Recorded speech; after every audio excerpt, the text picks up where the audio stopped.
The refugee hall was never quiet.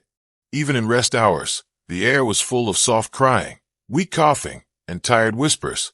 Light stayed dim because many species could not sleep under bright light. The floor was cold metal, and the walls showed marks from old battles. Humans were new here.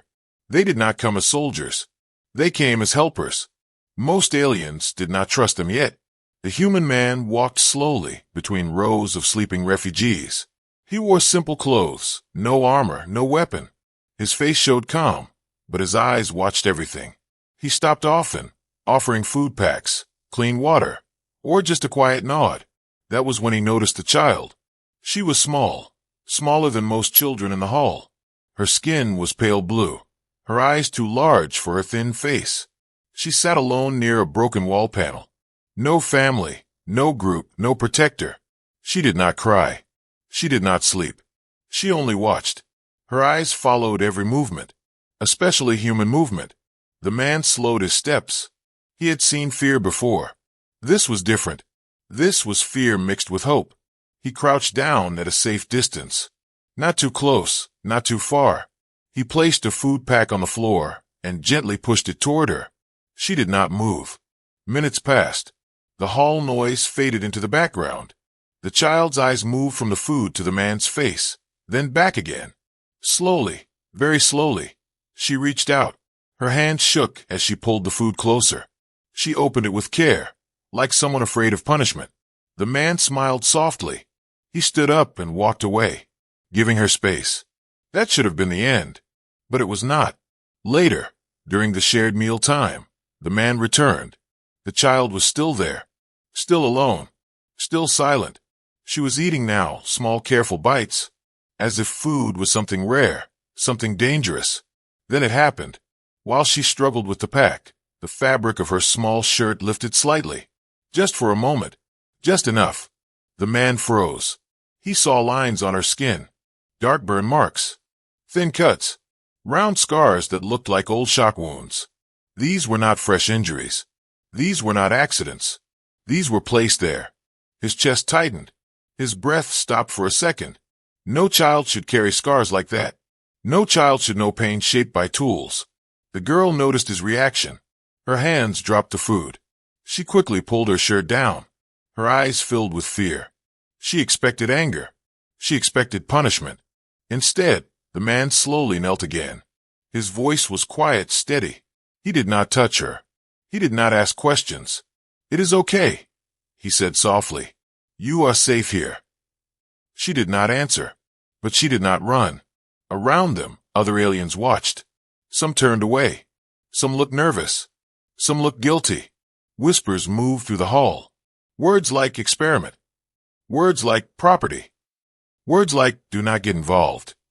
The man heard them, and his expression changed. This was no longer just aid work. This was something darker. He stood up slowly, blocking the view of the child from others, not by force, but by presence. At that moment, if you are new here, and you enjoy emotional HFY stories like this, you may gently consider subscribing to this channel, so you do not miss what comes next. The child looked up at him again. Her voice was barely a sound. "Human bad," she whispered, unsure. The man shook his head. "Human listens," he replied. That was the first time she smiled. Just a little. Just enough. As the lights dimmed further and night cycle began, the man stayed near, standing guard without orders, without promise, without reward. He looked down at the small alien girl and made a silent decision. Whatever made those scars, whoever did this to her, they would not touch her again.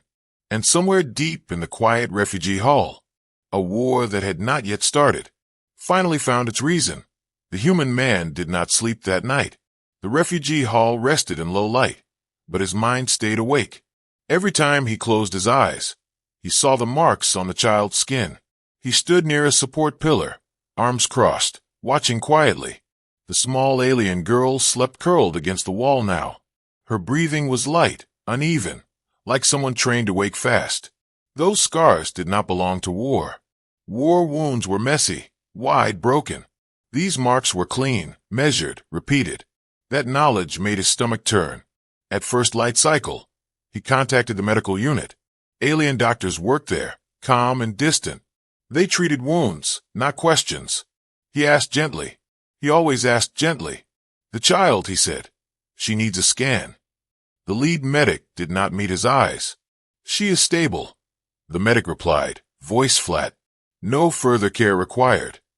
The human waited. He had learned silence could be stronger than force. These scars, he continued. They are old, precise, controlled. They look intentional.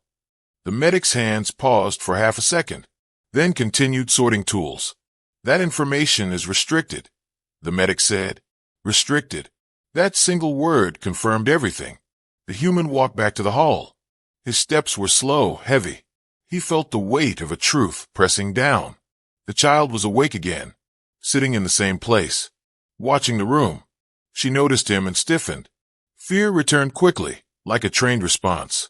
He sat on the floor several steps away, lower than her eye level, making himself smaller. He took out a small human data pad. Not a weapon, not a tool of control. He drew a simple shape on the screen. A circle, then another. Her eyes followed the light, curiosity fighting fear. Name, he said softly, pointing to himself. She stared, confused. Human, he said, tapping his chest. Her lips moved, but no sound came. He did not push. He waited. Around them, aliens passed by. Some slowed. Some whispered. She should not talk. One voice said, property should not speak. Another replied. The human's jaw tightened. Property. That word was older than space. And always ugly. The girl shifted, pulling her knees close. The movement lifted her shirt again, just slightly. This time the human did not look away. He needed to understand. The scars formed patterns. Lines repeated at equal distance. Small circles placed with care. These were tests. Pain measured and recorded. His hands curled into fists. Then relaxed. Anger would not help her. He gently placed his jacket on the floor near her. She stared at it, unsure.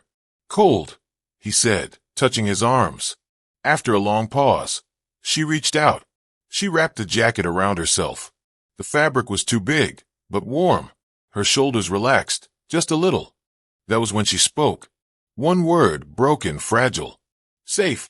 The word barely reached his ears, but it hit his heart hard. Yes, he replied, safe.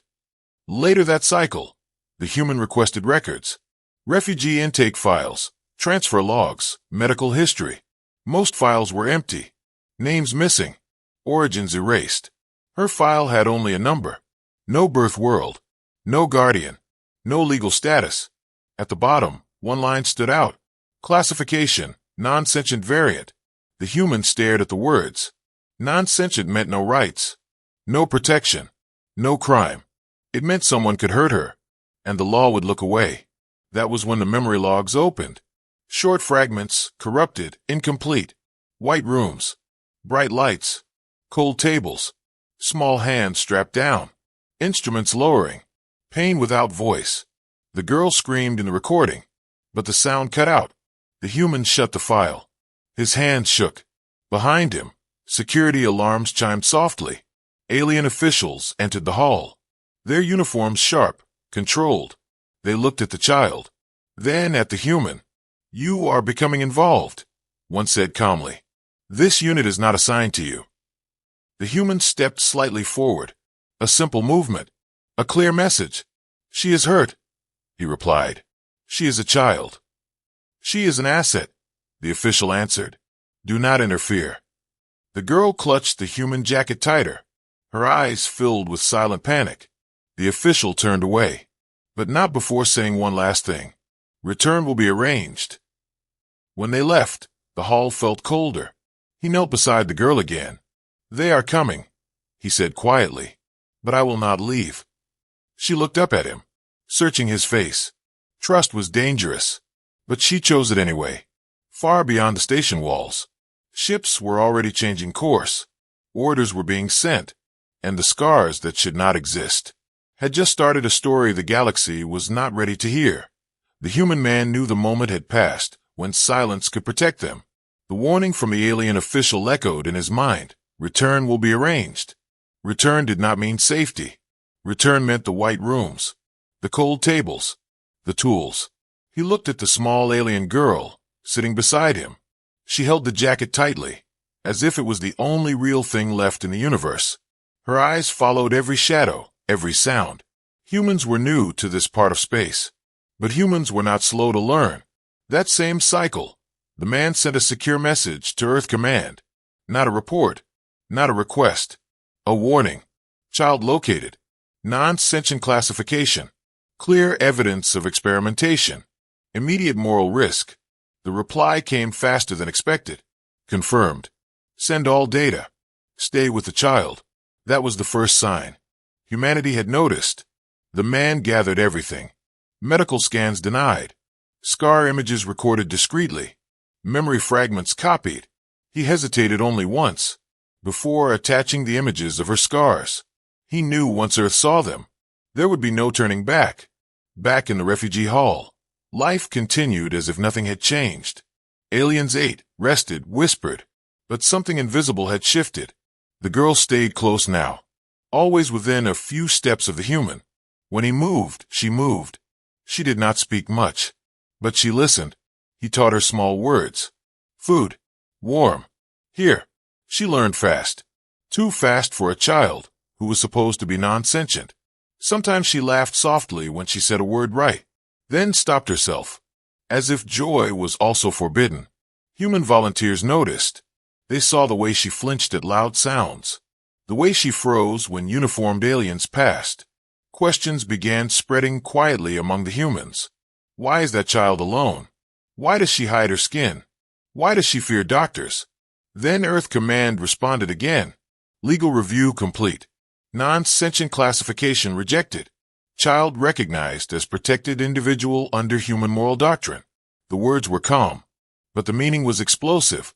Human doctrine had no power here, at least not officially. But humans had never needed permission to care.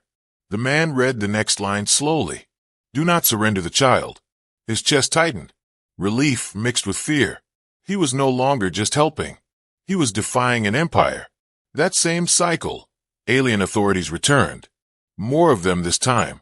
Armed escorts, controlled expressions. They did not shout.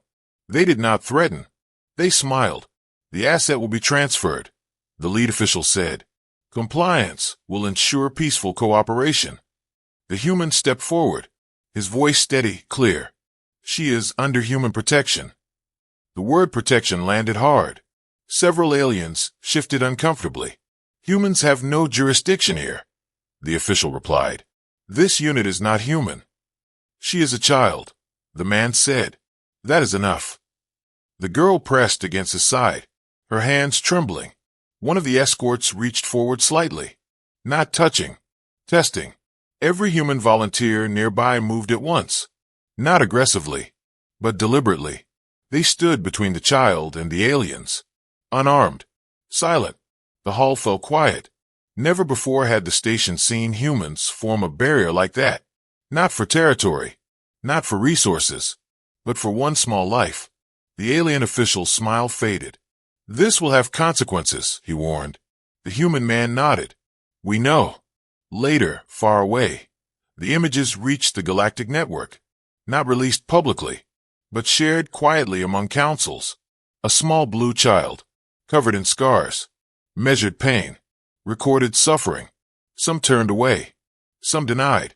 Some grew angry. Earth's response was short. Explain the scars. No explanation came. Instead, orders were issued. Ships rerouted. Observers dispatched. Legal challenges prepared. Humanity was choosing. Back in the hall, the girl asked a question that stopped the man's heart. They take me, she said softly, broken words stitched together. You go. He knelt in front of her, looked into her eyes. No, he replied. We stay. She searched his face for lies. Found none. For the first time, she leaned forward and rested her head against his chest. A small, careful movement, heavy with trust. Around them, other refugees watched. Some with confusion, some with hope. That night, the man stood guard again. But this time he was not alone. Humanity had chosen to care. and the galaxy was about to learn what that truly meant. The station alarms did not scream. They whispered, a soft warning tone that meant authority had arrived. The human man felt it before he heard it. A shift in the air. A change in how people stood. Alien soldiers entered the refugee hall in a clean line. Their armor was dark, polished, official. Weapons held low, but ready. They did not rush. They did not shout. They walked like they already owned the outcome. The small alien girl sensed danger instantly. Her body stiffened. Her eyes locked onto the soldiers. Memories returned without mercy. White rooms. Hands holding her down. Cold metal near her skin. She moved behind the human without thinking. Her fingers grabbed the back of his clothes. Tight, desperate. The lead officer stopped a few steps away.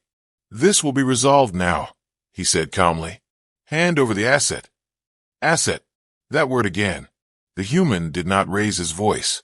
He did not step back. No, he said. The word was small, but it hit harder than any weapon. The soldiers adjusted their stance. Not aggressive yet, but ready. Other humans slowly moved closer. Aid workers, medics, engineers, people who were never trained for war. They formed a loose circle, not touching, not blocking with force, but refusing to move. The officer's eyes narrowed. You are interfering with legal process, he said. This child does not fall under your protection. She does now, the human replied. Behind him, the girl pressed her face into his back, as if hiding could make her disappear. The officer gestured. A medic unit stepped forward, carrying scanners, restraints. The girl made a sound then. Not a scream. A small broken cry. The sound of someone who had learned screaming did not help. That sound changed everything. Several aliens in the hull turned away. Some covered their eyes. Others watched in shame. The human raised his hand slightly, not in threat, in warning. You will not touch her, he said, his voice steady, but colder now. This station is not yours, the officer replied, and neither is she. That was when the human did something unexpected. He stepped aside, just enough, so everyone could see the child clearly. He gently placed his hands on his own chest, then slowly pointed to her. She is a child, he said. Look at her. The girl hesitated. Then, with shaking hands, she lifted her shirt, not by accident this time, by choice. The hull froze. Scars crossed her small body, like a map of pain. Burn lines, cut marks, circular wounds, all placed with care. Not chaos, not battle, design. The soldiers did not move. The medic unit stopped. The officer's calm expression cracked for half a second. Whispers exploded through the hall. She was tested. They did this. A child. The girl's arms trembled as she lowered her shirt. She looked at the floor, waiting. The human knelt beside her immediately, shielding her from staring eyes. His voice soft again. You did good, he said. You are brave. The officer recovered his control. This changes nothing, he said sharply. Remove the human. That order crossed a line. Human security teams arrived. Not soldiers, observers, but they stood firm. This station is under joint operation, one said. Any removal must be reviewed.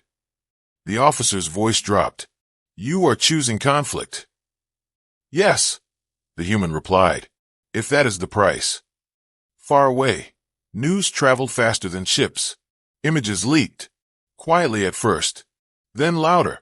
A small alien child, scars exposed, humans standing unarmed in front of her. The galactic network reacted. Some called it manipulation. Some called it weakness. Others asked dangerous questions. Why would an empire need to hurt a child? Back in the hall, the officer gave one final warning. You will regret this. He turned and left. The soldiers followed, their footsteps heavy. The hall stayed silent long after they were gone. The girl looked up slowly, her eyes searching faces, expecting anger, expecting rejection. Instead, a human medic offered her water. Another placed a blanket around her shoulders. A third sat nearby, just present. She did not understand laws, or empires, or politics, but she understood one thing. The humans had said no, and they had paid for it already. That night, ships changed course across the sector. Orders were written, weapons armed, votes prepared. The price of saying no was coming, and it would be paid in full. The station entered lockdown without noise. No alarms, no panic lights, just sealed doors and quiet tension. Humans noticed first. They always did. The human man felt a shift in gravity as ships docked outside. Heavy ships, military ships. The small alien girl sensed it too. She stopped eating. Her hands froze mid-movement. "They come," she whispered. The man knelt beside her. "Yes," he said, "but you are not alone." Across the station, human teams moved with calm speed.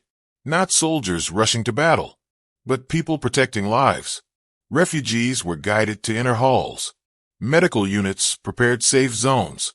Engineers rerouted power quietly. No shouting, no fear shown. The girl watched all of it with wide eyes. This was new. In her memory, power always meant pain. Strength always meant control. But these humans moved differently. She sat on a medical bed now, wrapped in blankets. Warm, safe. An alien medic approached slowly. Hands visible, voice gentle. "I will not touch," the medic said. "I promise." The girl flinched anyway. Her body remembered what her mind tried to forget. The human man stayed close, his presence steady. A quiet anchor. The medic scanned from a distance. Holograms formed in the air. What they showed made several humans tense. Her bones were stronger than expected. Her cells adapted fast. Too fast. She should not be alive, the medic whispered. The girl looked up. "Bad?" she asked softly. The man shook his head immediately. "No," he said. "You are strong." The medic hesitated. She survived because her body changed. The experiments were meant to break her. They failed. Outside the room, alien officials argued with human representatives. Voices low but sharp. "She is dangerous," one alien said. "She was designed." "She is a child," a human replied. "And you hurt her." The truth came out piece by piece. Slow. Ugly. Her species had rare adaptive traits.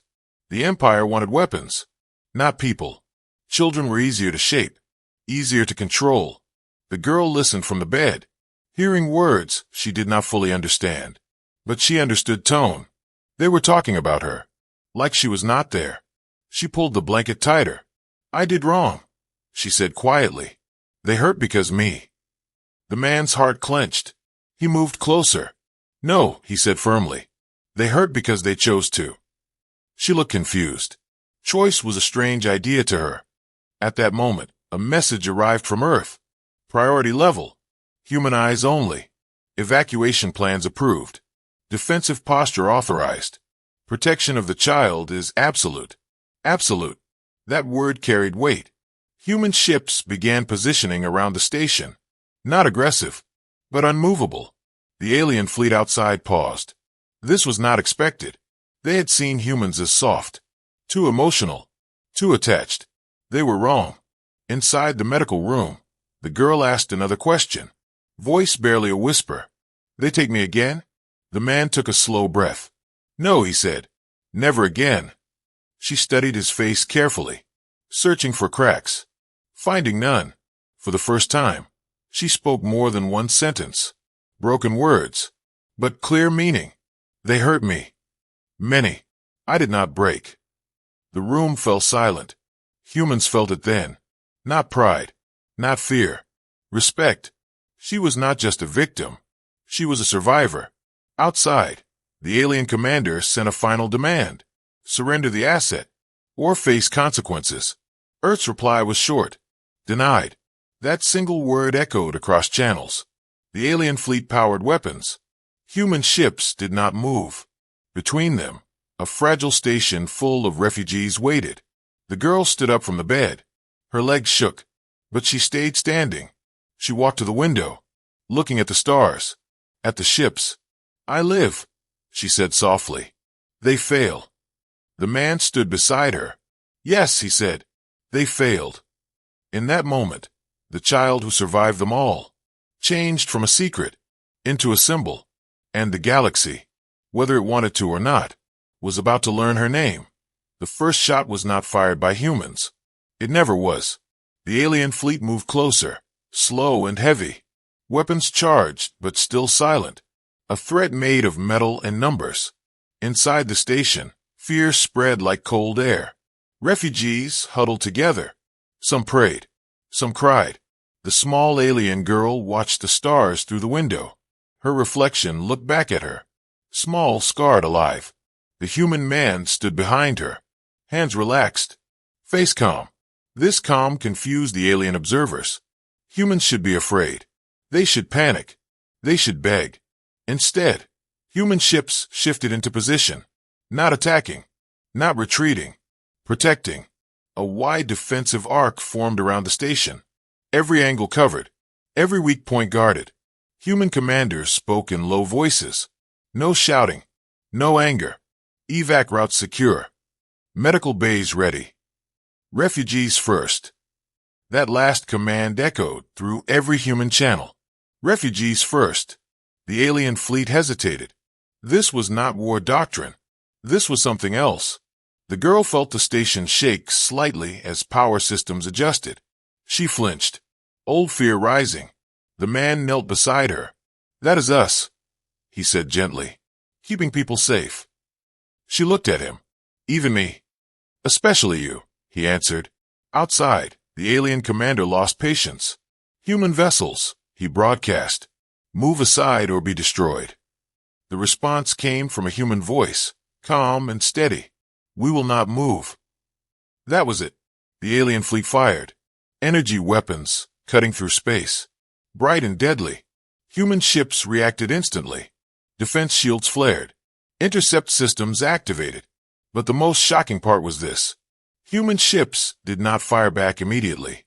They absorbed the attack, holding the line, protecting the station behind them. Alien commanders stared at their screens in disbelief. Why would anyone take hits without returning fire? Then the second phase began. Human rescue craft launched. Small, fast ships. They flew through the battle zone, not toward enemies, but toward damaged refugee transports drifting nearby. Pilots risked their lives to pull strangers from danger. Engineers sealed hull breaches under fire. Medics treated wounded aliens, even as alien weapons burned the void around them. The girl watched it all, her eyes wide, her breathing fast. "They help," she said, amazed. "They help everyone." "Yes," the man replied.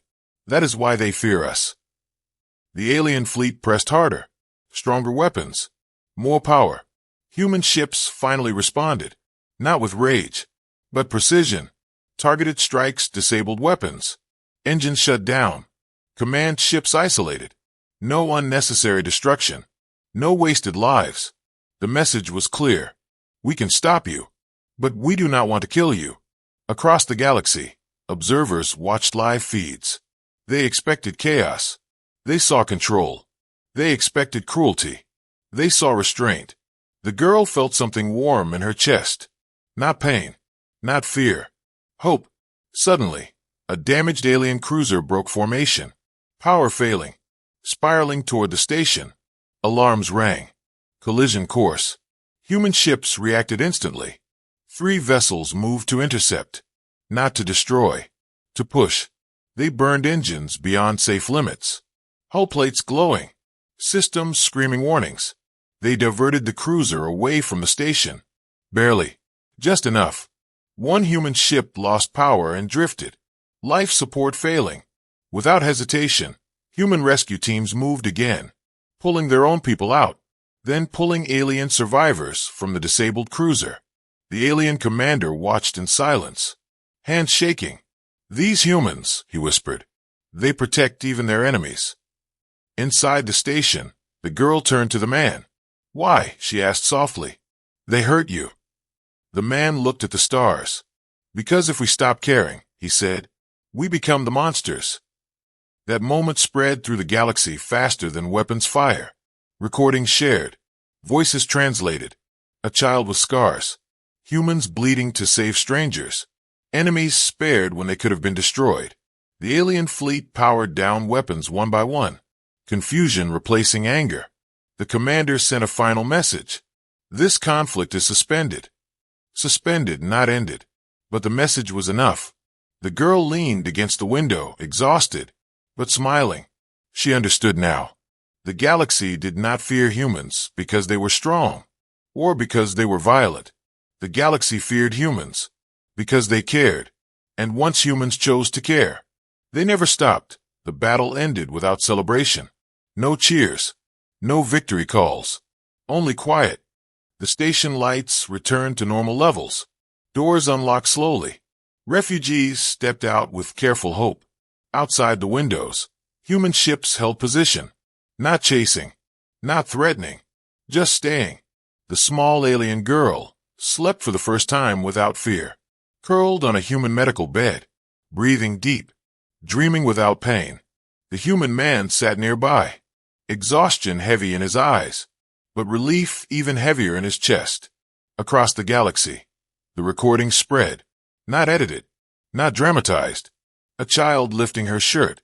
Scars telling a story no empire could erase. Humans standing unarmed in front of her. Galactic councils convened in emergency sessions. Old laws were questioned. Old classifications challenged. Non-sentient. Property. Asset. Those words began to sound dangerous. When the girl woke, the hall felt different. Aliens no longer avoided her. Some bowed their heads. Some whispered apologies. She did not understand all of it, but she felt a change. She walked beside the human now. Not behind him. Her steps still small, but steady. A council representative arrived soon after. Neutral species, calm voice. This child will speak, they announced. The girl froze. Old fear returned. The human knelt beside her. You choose, he said softly. No one forces you. She looked at the crowd, at the cameras, at the stars beyond. Then she nodded. Once, the hall fell silent. She stood on a small platform, too small for speeches, too fragile for politics. Her voice shook at first, but she spoke. They hurt me. They said I was not alive. They said pain did not matter. She paused, hands trembling, but humans came. They did not ask what I was. They asked if I was afraid. She lifted her shirt again, not quickly, not by accident. This time, she held it up, letting the galaxy see. I lived, she said. They failed. The feed cut to silence across thousands of worlds. No one spoke. Empires issued denials. Then excuses. Then silence. Sanctions followed. Investigations began. Facilities were shut down. Not because of fleets. Not because of fear. But because a child had spoken. The Galactic Council voted. New laws passed. Child species protected. Non-sentient classifications abolished. For the first time in recorded history, empathy became law. Later, in a quiet room, the girl sat with the human, holding a small data tablet, learning letters, learning names. Name, she said slowly, pointing to herself. The human smiled. You choose. She thought for a long time, then spoke a word that meant hope in her language. That is a good name, he said. Earth's final message arrived shortly after. Custodial protection approved. Permanent sanctuary granted. The girl did not fully understand adoption, or planets, or borders, but she understood this. She would not be taken again. As the human ship prepared to leave the station, refugees watched in silence. Some raised hands. Some bowed. The girl stood at the viewport, looking at the stars. Scars still there, but no longer heavy. She turned to the human. Human gentle, she said, smiling. He nodded. Yes, he replied. We try to be. Far across the galaxy, stories spread. Not about weapons, not about power, but about a scarred child, and a species that chose kindness. That was why the galaxy remembered humans. Not as conquerors, not as monsters, but as the gentle species, who cared when it was dangerous, and refused to look away.